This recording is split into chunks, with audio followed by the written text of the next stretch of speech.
Oke, pagi ini kita mau belajar saudaraku dari satu tokoh dalam Alkitab di Perjanjian Lama. Tokoh ini tokoh yang sangat terkenal saudaraku ya. Bahkan di kalangan orang yang bukan agama Kristen pun tokoh ini terkenal saudaraku ya. Namanya Salomo atau Sulaiman saudaraku ya. Mari kita akan lihat Pengkhotbah Fatsal yang kedua, saudaraku. Pengkhotbah Fatsal yang kedua mulai ayat yang ke-17. Pengkhotbah 2 mulai ayat yang ke-17. Oleh sebab itu aku membenci hidup karena aku menganggap menyusahkan apa yang dilakukan di bawah matahari. Sebab segala sesuatu adalah kesia-siaan dan usaha menjaring angin. Aku membenci segala usaha yang kulakukan dengan jerih payah di bawah matahari. Sebab aku harus meninggalkannya kepada orang yang akan datang sesudah aku. Sebentar, balik sebentar. Yang B-nya saudaraku mulai sebab kita perhatikan, sebab aku harus meninggalkannya kepada orang yang datang sesudah aku, artinya anaknya, cucunya dan sebagainya. Lanjut. Dan siapakah yang mengetahui apakah orang itu berhikmat atau bodoh? Meskipun demikian ia akan berkuasa atas segala usaha yang kulakukan di bawah matahari dengan jerih payah dan dengan menggunakan hikmat. Ini pun sia-sia. Saudaraku, satu buku tulisan Salomo di masa tuanya saudaraku yang sebetulnya sayang saudaraku ya. Kalau Amsal itu bagus sekali, hikmatnya bagus karena memang ini orang yang paling berhikmat di muka bumi ini kata Tuhan ya, kata firman Tuhan. Jadi ini orang yang sebetulnya luar biasa saudaraku, bukan biasa-biasa. Di bawah kepemimpinannya dia Israel juga berjaya luar biasa. Tapi sayang sekali lagi sayang. Di akhir masa tuanya setelah sekian lama dia setia ikut Tuhan. Sekian lama dia mengasihi Tuhan, berpegang kepada Tuhan saudaraku. Seorang yang dianugerahi hikmat yang sangat luar biasa saudaraku. Seorang yang menurut saya dahsyat sih ya. Satu saat dia ngimpi dan dalam mimpinya itu Tuhan tanya, kamu mau minta apa dari aku? Mintalah apa aja nanti aku akan beri. Coba saudaraku kalau ini kita alami saudaraku. Kita tidur Tuhan datang kemudian Tuhan ngomong, ayo minta Pak David minta apa saja yang kau mau dan aku akan berikan kepadamu. Kita kira-kira kayak apa saudaraku? Tapi orang ini dahsyat banget, orang ini luar biasa banget. Dia tidak minta sesuatu buat dirinya sendiri. Dia berkata, Tuhan berikan aku hikmat untuk memimpin bangsa yang besar, bangsamu, bangsa Israel yang besar ini. Anugerahkan aku hikmat supaya aku bisa membawa bangsa ini tetap takut akan engkau, tetap mengasihi engkau. Aku bisa buat bangsa ini makmur, aku bisa buat bangsa ini kalau diserang sama musuh menang gitu ya. Pokoknya aku kepengen Tuhan hikmat supaya bangsa yang kau percayakan kepadaku untuk aku pimpin ini sejahtera. Kan ciamik saudaraku ya, hebat, jos saudaraku. Dia nggak minta apa-apa saudaraku, dia nggak minta kemuliaan, dia nggak minta kekayaan, dia nggak minta harta benda. Yang muncul dalam hatinya, Tuhan, aku pengen bangsa yang kau percayakan kepadaku ini, aku bisa pimpin dengan baik menurut aturan-aturan ketetapan-ketetapanmu.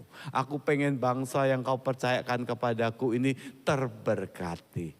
Apa ndak ciamik saudaraku, ngomong baik sebelah ciamik begitu. Jangan lupa nih saudaraku ya, ciamik. Luar biasa saudaraku. Tapi kita mau belajar saudaraku dari tokoh satu ini, dari 5 ayat yang kita baca barusan saudaraku. Ada beberapa hal yang harus jadi awas-awas buat kita supaya jangan sampai apa yang dilalui oleh Salomo itu terjadi dalam hidup kita. Biar awal Salomo yang baik itu juga jadi awal kita yang baik dan terus kita berjuang sampai ke garis akhir menyelesaikan pertandingan dengan baik saudaraku ya. Nah, pelajaran pertama dari Salomo yang kita mau renungkan pada pagi ini adalah di akhir-akhir mulai dia berjaya luar biasa, diangkat, ternama, seluruh bumi datang menghadap dia, jadi kagum semuanya sama dia. Di tengah-tengah itu saudaraku, menuju kepada penghabisan usia dia hidup pertama berfokus pada diri sendiri. Apa? Bersama-sama dengan saya, berfokus pada diri sendiri. Kalau kita baca tadi satu ayat yang ayat B-nya saya ulangi, yaitu bahwa dia bilang sia-sia aku punya kekayaan yang luar biasa, toh nanti akan diwariskan kepada angkatan yang akan datang. Saudaraku, saya percaya Bapak Ibu di sini, orang tua di sini, kalau jaya, kalau diberkati Tuhan dengan berlimpah-limpah, tentunya kepengen supaya hidup anak-anaknya juga bagus begitu. Dia kepengen meninggalkan warisan supaya anak-anaknya jangan sampai hidup dengan melarat begitu ya saudaraku. Dia kepengen.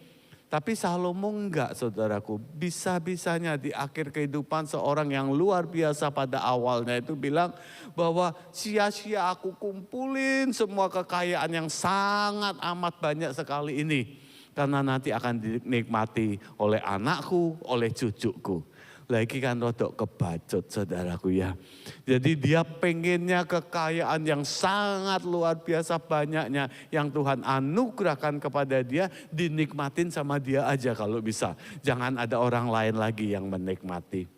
Saudaraku, ini satu kehidupan yang berbicara tentang berfokus pada diri sendiri. Lanjut. Ketika seseorang hidup hanya untuk aku, dan aku. Aku nyaman, aku enak, aku bahagia, aku sejahtera. Pokoknya aku begitu saudaraku. Maka dia akan kehilangan makna hidup yang sebenarnya. Saudaraku, saya berdoa kita sebagai anak Tuhan, value, nilai yang kita punyai di dalam Kristus jangan sampai seperti ini. Cuman aku, dan aku saja. Lanjut. Apa yang dialami Salomo di masa tuanya juga akan kita alami atau orang-orang akan alami kalau hidup bagi diri sendiri, yaitu satu kebosanan, kejenuhan, kekecewaan, apatis dan teman-temannya saudaraku. Kalau kita lihat secara manusia apa yang kurang dari Salomo. Dia kayanya amat sangat luar biasa sekali. Dia dihormati bukan sekedar dengan orang-orang sebangsanya, pegawai-pegawai yang dekat sama dia. Enggak saudaraku, seluruh dunia kagum sama dia. Ratu Sheba, salah satu pemimpin dunia pada waktu itu yang luar biasa, pengen ketemu Salomo untuk bisa bincang-bincang saudaraku. Cuman sekedar bincang-bincang dan lihat kayak apa sih Salomo itu sesungguhnya. Jadi ini orang yang sangat dihargai, sangat dihormati. Dia punya segala sesuatu secara materi saudaraku. Jadi harusnya secara logika manusia, kalau dia tidak hidup hanya bagi aku, dan aku, harusnya dia hidupnya sangat berbahagia. Tapi kita tahu bahwa pada akhir kehidupannya dia mengalami kebosanan, dia mengalami kejenuhan, dia mengalami kekecewaan, dia mengalami apatis, memunculkan satu sikap yang apatis saudaraku. Saudaraku, orang yang tidak pernah berpikir tentang orang lain, hanya berpikir tentang diri sendiri, maka hal-hal seperti ini akan dialami. Padahal saudaraku, Tuhan kita, junjungan kita berkata beri, beri, beri. Tuhan bilang berbahagialah atau terlebih berkat memberi daripada menerima. Berilah maka engkau akan diberi. Ayatnya kita enggak usah baca saudaraku ya, dalam Lukas pasal yang ke-6. Jadi apa yang Salomo lakukan di akhir usianya, mendekati akhir-akhir usianya, usia tuanya dia saudaraku. Awalnya bagus, awalnya di dalam mimpinya dia cuma bilang, Tuhan berikan aku hikmat supaya aku bisa menjadi berkat buat orang lain. Supaya di bawah kepemimpinanku bangsa Israel bisa terberkati. Tuhan jadikan aku berkat buat orang lain. Itu bagus saudaraku. Sayang tidak dipertahankan oleh Salomo. Di menjelang usia tuanya, mulai lanjut usia dia berubah. Dari kerinduan untuk jadi berkat, malah hanya berpikir tentang diri sendiri. Memberi dalam hal ini bukan cuma uang saudaraku ya. Persembahan saudara berikan itu ya bagus. Supaya hati kita enggak melekat sama mamon saudaraku. Itu bagus. Tapi saudaraku, dalam kekristenan, inti daripada kekristenan bukan sekedar memberi uang. Tapi memberi perhatian, memberi kasih. Bukan sekedar duit saudaraku. Tuhan enggak butuh duit. Permisi kata, Tuhan tidak butuh uang kita. Kita memberi itu bagus supaya sekali lagi supaya hati kita enggak terikat sama uang saudaraku ya. Supaya kita enggak cinta akan uang karena itu akar segala kejahatan. Tapi saudaraku belajar juga untuk memberi akan perhatian, memberi akan kasih. Kemarin saya menghadiri satu M3 saudaraku. Saudara sekaligus mau promo M3 saudaraku ya. Saudara yang belum masuk M3 itu kelompok kecil saudaraku ya. Di dalam gereja ini ada kelompok-kelompok kecil yang berkumpul bersama-sama, berdoa, belajar firman, berdiskusi mengenai kehidupan, saling mendoakan. Satu kelompok di mana kita sebetulnya bisa praktek ini saudaraku. Memberi perhatian, memberi kasih, mendoakan begitu. Lah saudaraku, siapa yang belum masuk M3? Atau saudara nggak ngerti M3 itu apa? Boleh, ini bukan dosa saudaraku ya. Cuman siapa yang belum masuk M3?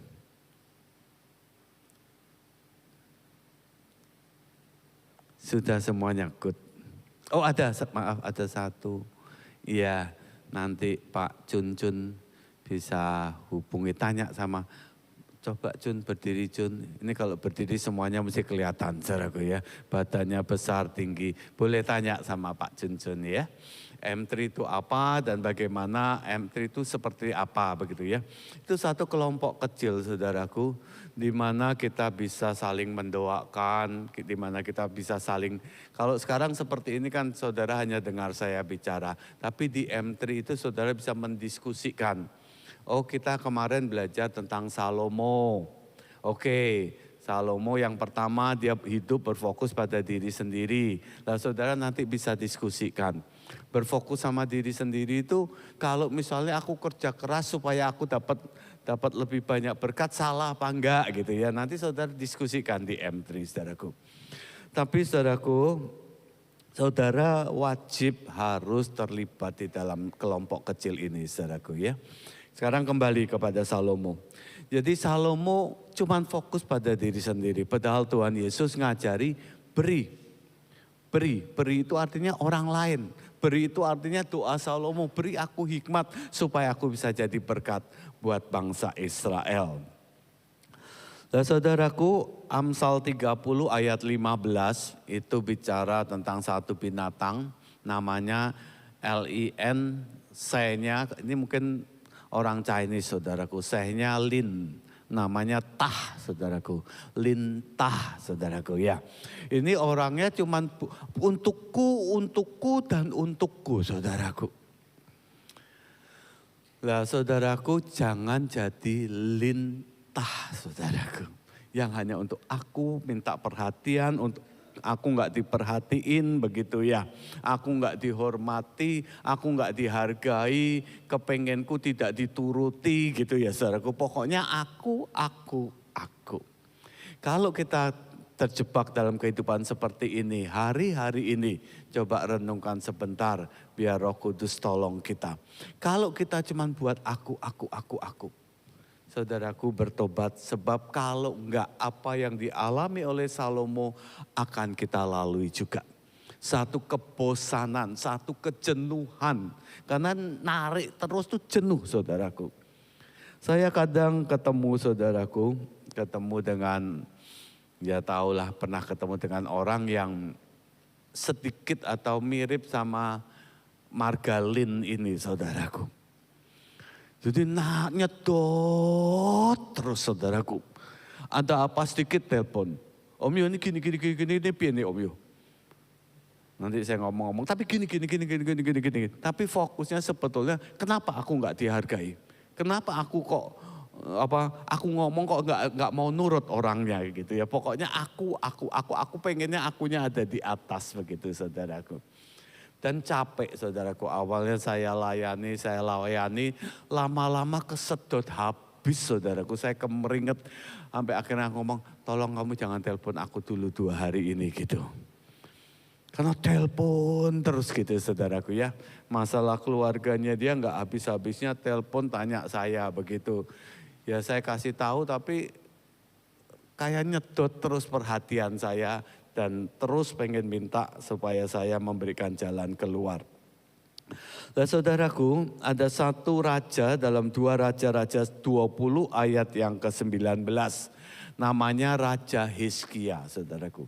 Ini pun juga sebetulnya bukan raja yang jelek-jelek banget saudaraku. Ini raja yang juga cukup bagus dari sekian raja-raja Israel. Ini raja yang sebetulnya cukup bagus saudaraku. Bukan raja yang sejak dari pertama memerintah itu sudah berontak sama Tuhan, nyembah ilah dan sebagainya. Enggak saudaraku. Hizkia ini termasuk mungkin enggak kayak Daud angkanya 9 atau 9,5. Tapi paling enggak 7, 7,5, 8 dapatlah dia gitu. Hizkia itu sebetulnya bukan raja yang jelek. Tapi sama saudaraku.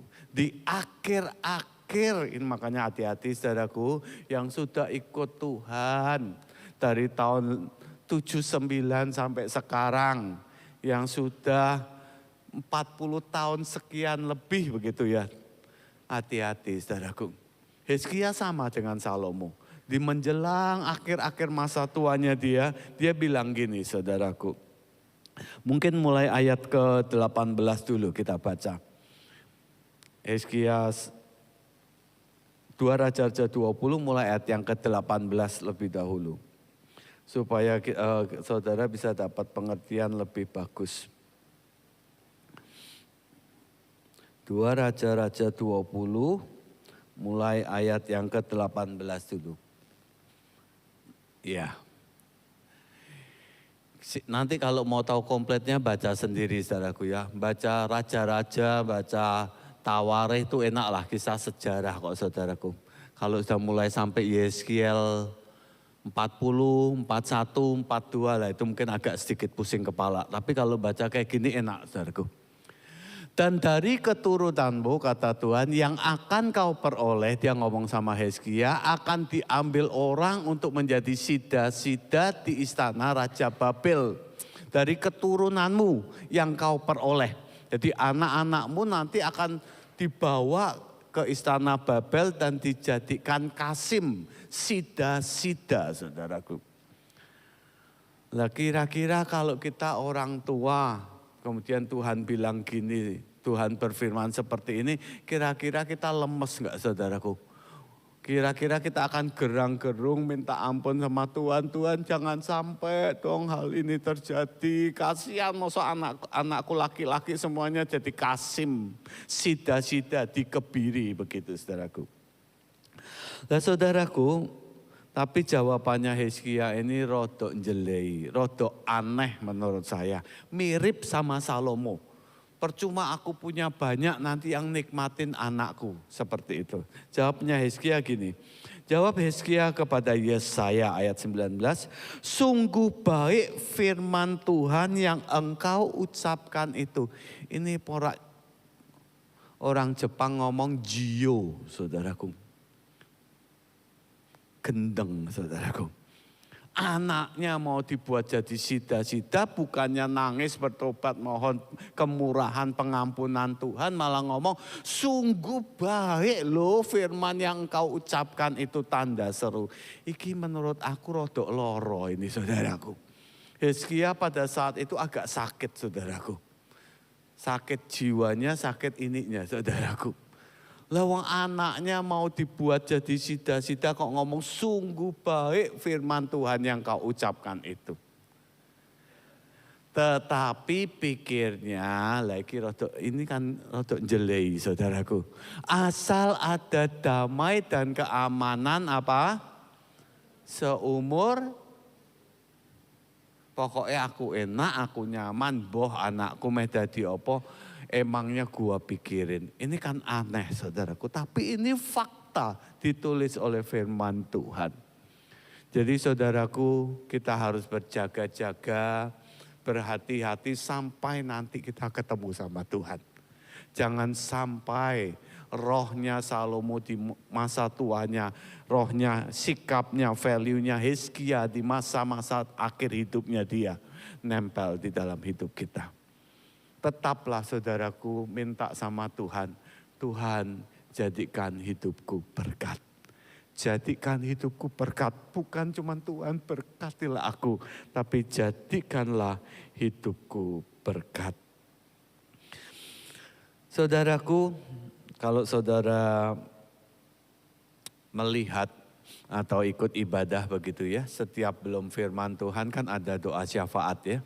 Para tim-tim doa syafaat berdoa, saudaraku.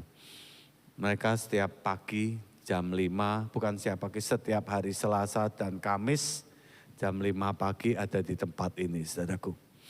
Saya ngundang boleh gabung. Mereka kira-kira 10 sampai 12 orang.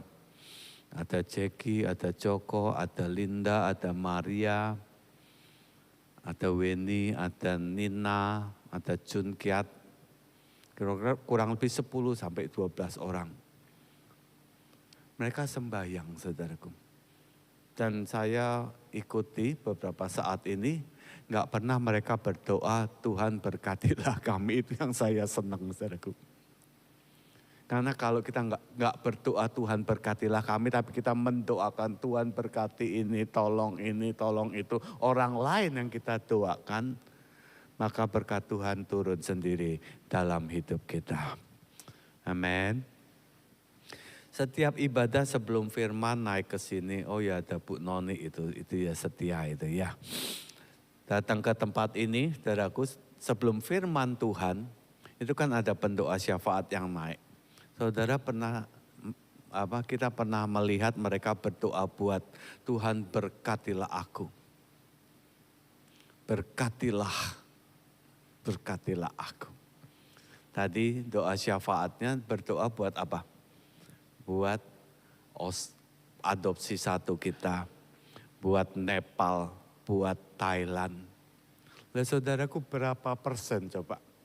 Ketika saudara sedang berdoa, ketika saya sedang berdoa, berapa persen pokok doa yang berdoa buat orang lain? Tuhan, aku berdoa buat temanku ini. Aku tahu dia lagi pusing Tuhan. Aku tahu dia lagi stres Tuhan. Aku sembayang lawat Tuhan. Sembayang Tuhan, jamah Tuhan. Hati raja-raja seperti batang air di tangan Tuhan. Dialirkan kemana Tuhan mau, Tuhan jamah. Kembalikan hatinya kepadamu. Berapa banyak kita sembayang seperti itu? Pokok-pokok doa kita. Kita berdoa buat orang lain. Kita syafaati orang lain. Kita syafaati bangsa negara kita. Berapa banyak saudaraku? Berapa poin pokok-pokok doa kita di dalam doa kita yang berdoa buat orang lain?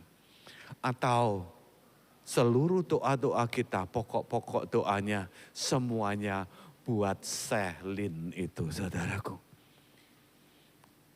Tuhan berkati usahaku.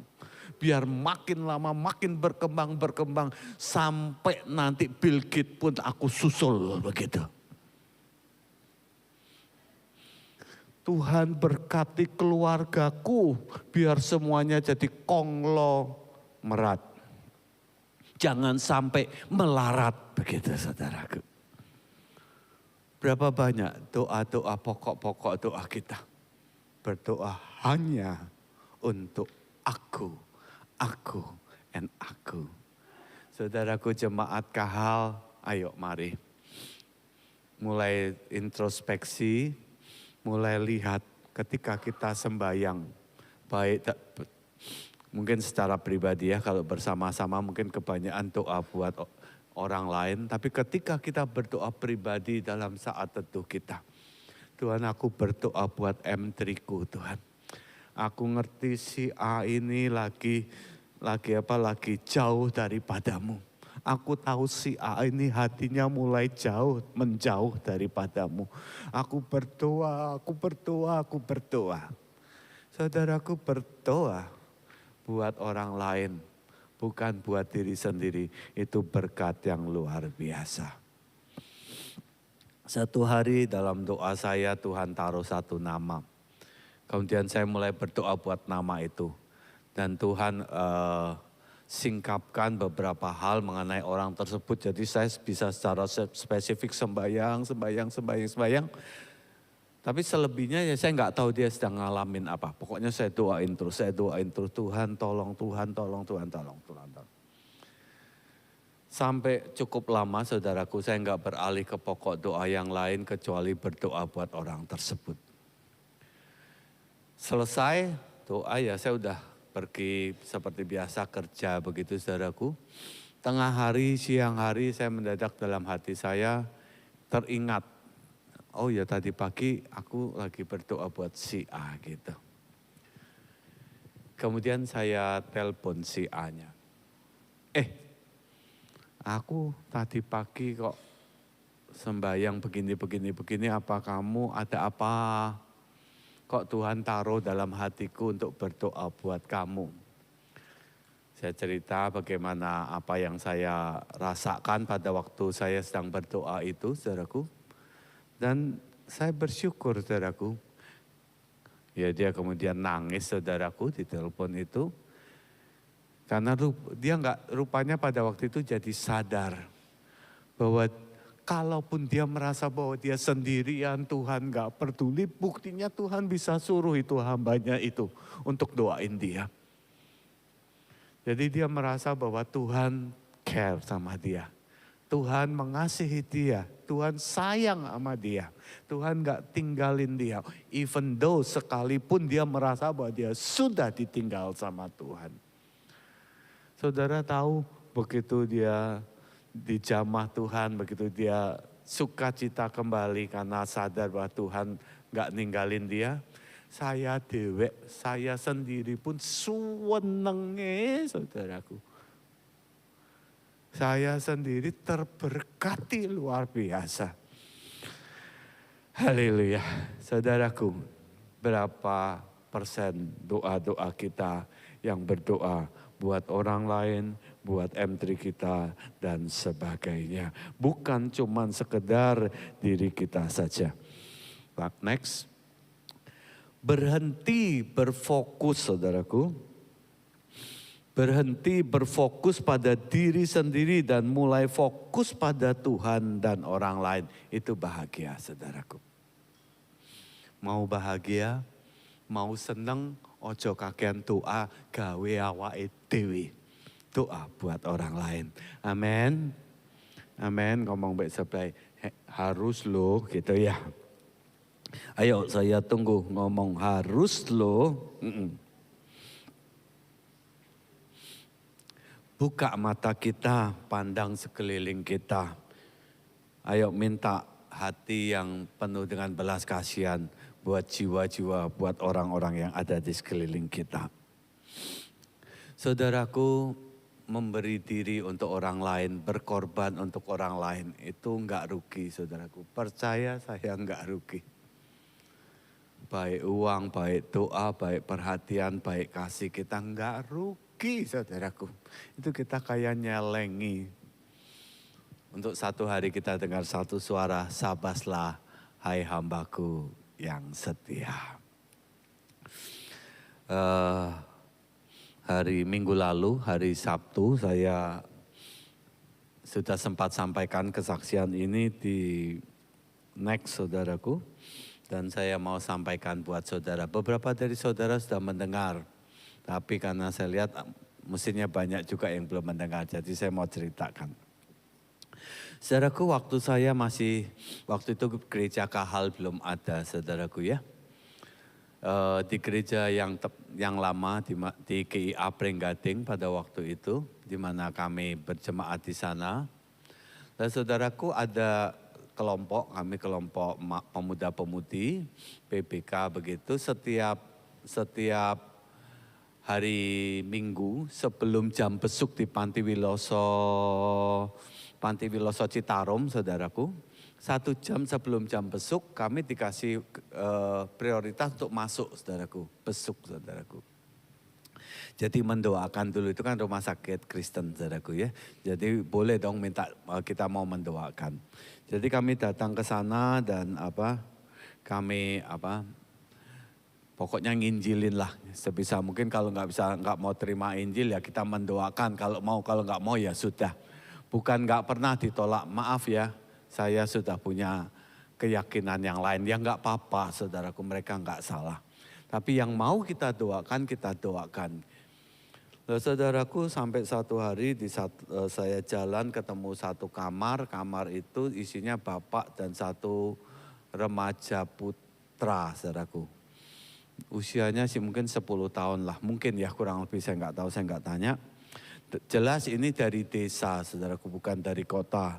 Dari cara mereka berpakaian, kemudian ketika saya ajak ngomong begitu bahasa Indonesia, kok koyone ora pati mudeng begitu, saudaraku ya.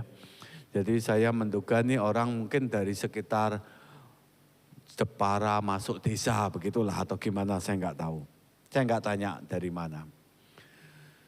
Ketika saya sedang bicara sama dia, saudaraku, saya merasa bahwa ini saya bahasa Indonesia mereka nggak mudeng nih. Cuman kalau saya suruh kromo, saya gantian yang nggak bisa gitu ya. Kalau ngoko saya bisa, kalau kromo saya nggak bisa gitu ya. Wong saya bahasa daerah tuh nggak pernah lebih dari angka 3 kalau ulangan. Dapat 5 aja guru bahasa daerah saya tahu, kamu nembak ya kok bisa dapat 5. Porak kebacot, saudaraku, untuk songo ngono digituke, untuk 5 dibilang kamu nembak ya. Tapi memang saya nembak waktu itu, saudaraku. Jadi kalau saya suruh kromo jelas saya nggak bisa, saudaraku. Cuman saya kepengen jadi berkat buat bapak dan anak ini, saudaraku. Jadi saya berdoa, Tuhan tolong Tuhan, piye iki aku ra iso kromo, iki ra iso bahasa Indonesia. Tapi ada kerinduan yang pokoknya di dalam hati saya pengen dia dengar akan kasih Tuhan. Saya pengen dia dengar bahwa Yesus mengasihi dia. Bling, saudaraku, Tuhan kasih sesuatu. Tuhan ingatkan saya kepada kalimat-kalimat yang Pakde wonten panglipuran ing Gusti Yesus. Wonten panglipuran enggal, ya bahasa khotbah, saudaraku. Gusti paring ayem lan paring kesarasan. Wonten panglipuran ing Gusti Yesus. Apa itu? Lagu, saudaraku. Lagu dalam bahasa Jawa. Yang saya ngerti artinya karena kan kalau nyanyi ada bahasa Indonesianya kan begitu. Tapi saya sampaikan dalam nada khotbah kan. Pak wonten panglipuran ing Gusti Yesus. Wonten panglipuran enggal. Gusti paring ayem Pak. Mungkin tambahin mungkin ya Pak gitu ya. Lan paring kesarasan. wonten panglipuran ing Gusti Yesus. Saya khotbah pakai lagu, saudaraku. Selesai saya lihat matanya bapak dan anak ini rodok, kan ketok ya nek jijaki ngomong mudeng rak mudeng kan ngerti ya kita. Oh mudeng nggih. Haleluya. Saya tinggal, firman Tuhan tidak pernah kembali dengan sia-sia. Dia akan melakukan apa yang diperintahkan kepadanya. Nanti di surga saya berharap saya ketemu sama bapak dan anak ini, saudaraku. Saya tinggal tapi hati saya suwenenge. Cek suwenenge. Seneng pol, saudaraku. Pul. Satu lagi. Waduh. Makanya kalau lihat di Instagram, medsos yang khotbah Om Yu, makan pagilah dahulu, saudaraku ya. Karena balik rodok telat. Saudaraku, sampai kira ya kesuwen rak ya. Dengar aja ya, enggak apa-apa ya, dengar kesaksian aja. Karena saya lihat beberapa mungkin belum dengar. Beberapa tahun yang lalu, saudaraku, saya dan Pak Mul, Pak Lukas Mul almarhum, seorang hamba Tuhan yang sangat luar biasa mengasihi Tuhan, saudaraku.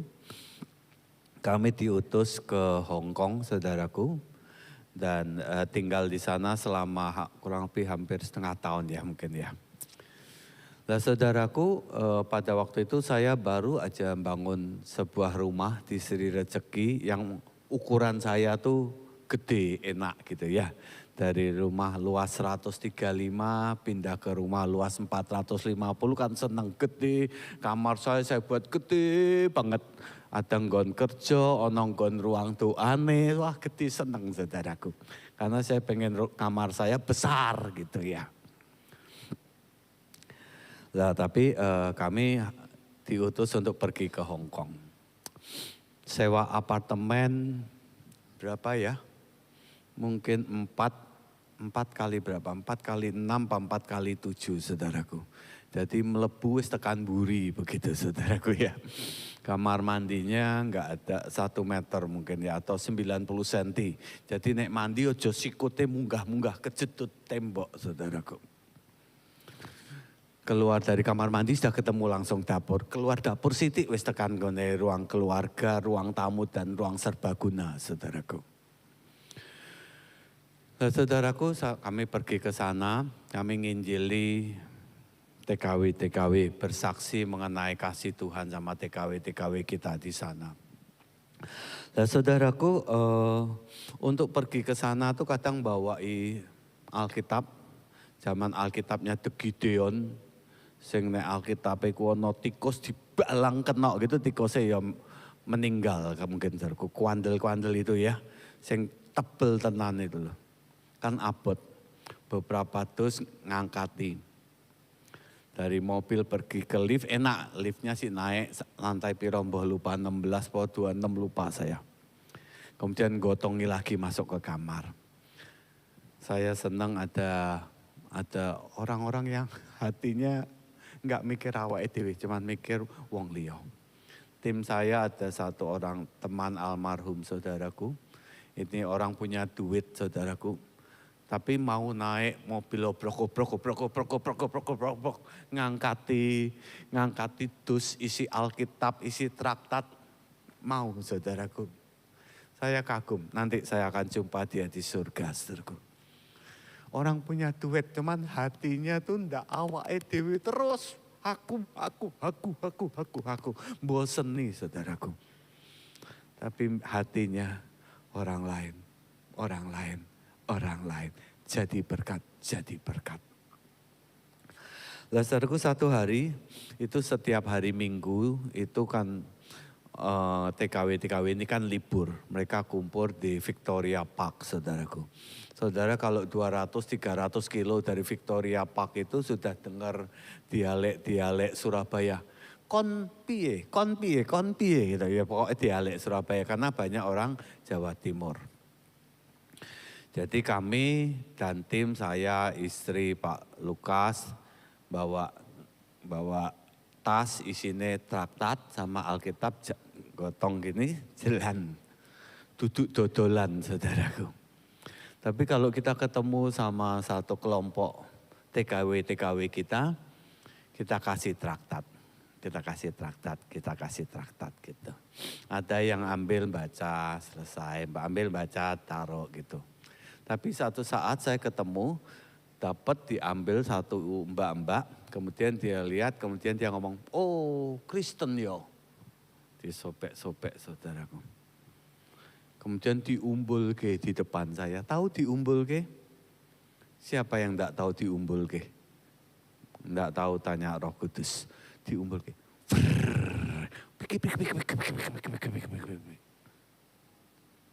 Waktu itu hati saya sakit nemen saudaraku. Merasa harusnya dihormati kok seperti ini gitu ya.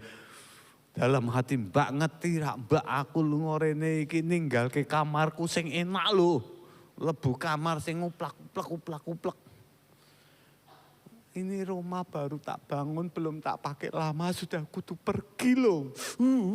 Tahu ndak mbak gotong iki abot loh, mosok ya nek kamu ndak mau ya sudah ditinggal gitu, disobek-sobek di depan saya gitu. Sakit banget hati saya saudaraku. Merasa berhak untuk sakit hati. Merasa tertolak sehingga berhak untuk sakit hati.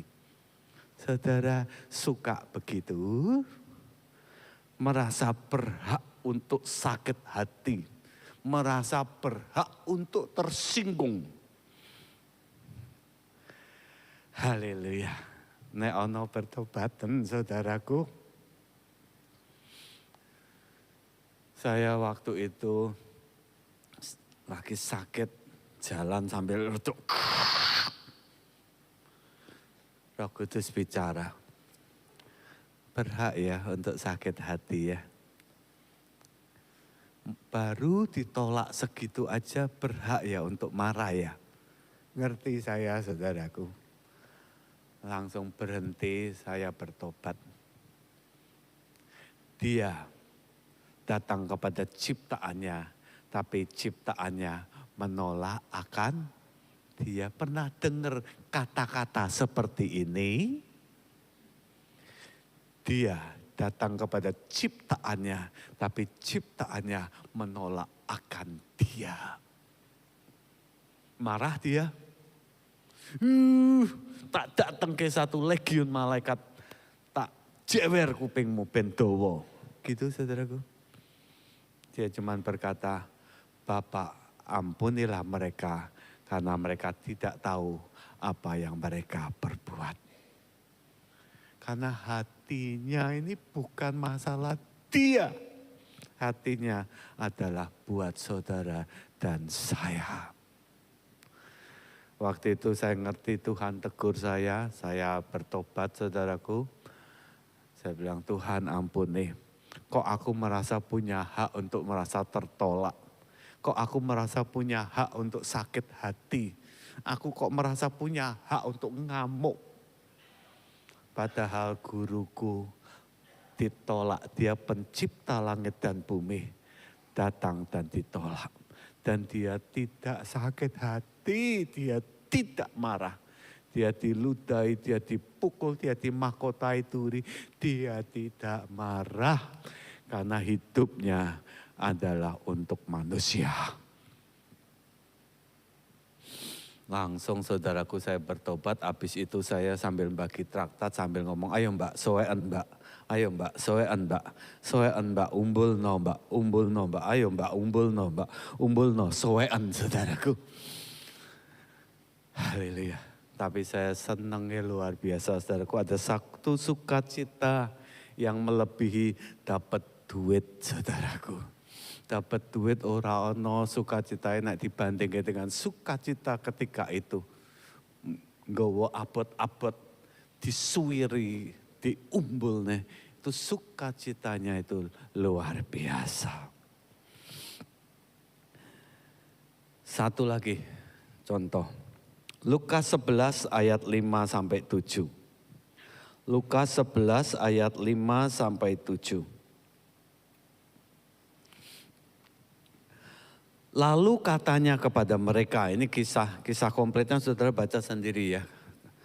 Jika seseorang di antara kamu pada tengah malam pergi ke rumah seorang sahabatnya dan berkata kepadanya, saudara pinjamkanlah kepadaku 3 roti. Sebab seorang sahabatku yang sedang berada dalam perjalanan singgah ke rumahku dan aku tidak mempunyai apa-apa untuk dihidangkan kepadanya. Masakan ia yang diam dalam rumah itu akan menjawab, jangan mengganggu aku, pintu sudah tertutup, aku serta anak-anakku sudah tidur, aku tidak dapat bangun dan memberikannya kepadamu. Saudaraku, ini kisah seseorang yang berjuang dapat roti karena di rumahnya dia pas nggak ada roti dan dia kedatangan sahabat.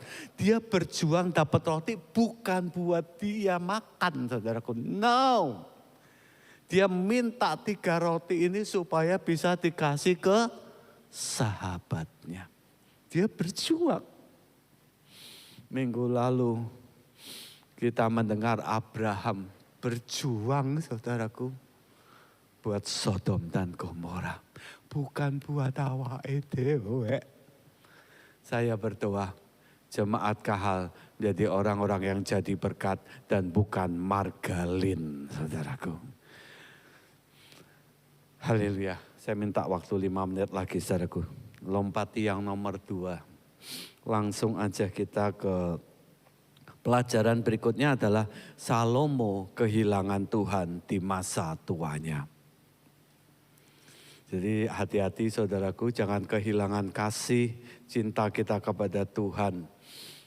Kasih yang mula-mula kepada Tuhan jangan sampai hilang, saudaraku, jangan. Kalau itu hilang, kita akan lalui apa yang dilalui oleh Salomo.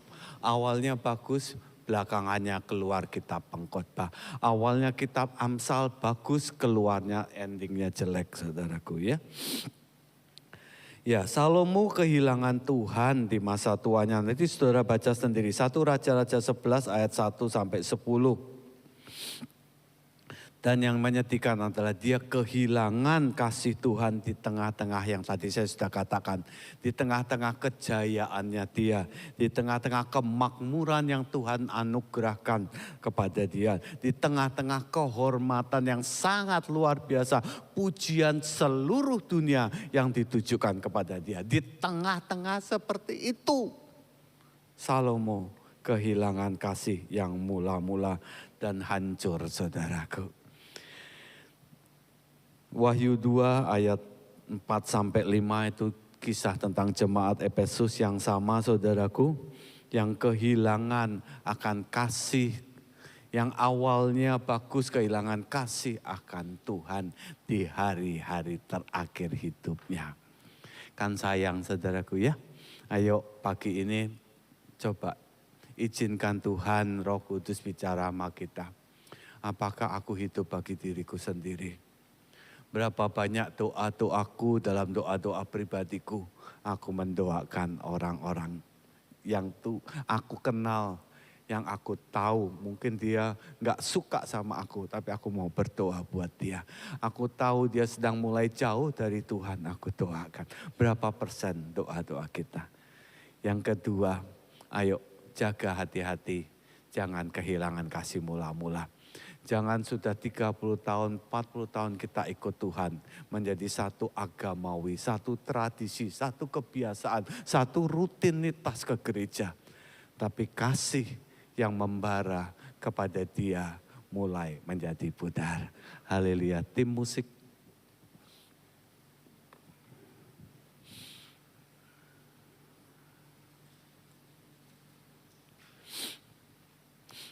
Mungkin mari kita bangkit berdiri. Ingatkan 2 perkara yang kita pelajari pada pagi ini. Yaitu jangan hidup bagi diri sendiri dan jangan kehilangan kasih mula-mula. Ya, coba ngomong sama 2 atau 3 orang. Jangan hidup bagi diri sendiri dan jangan kehilangan kasih mula-mula. Karena bahaya, saudaraku. Banyak orang yang gak sampai pada garis akhir. Paulus bagus, saudaraku. Hizkia gak bagus akhirnya. Salomo juga demikian.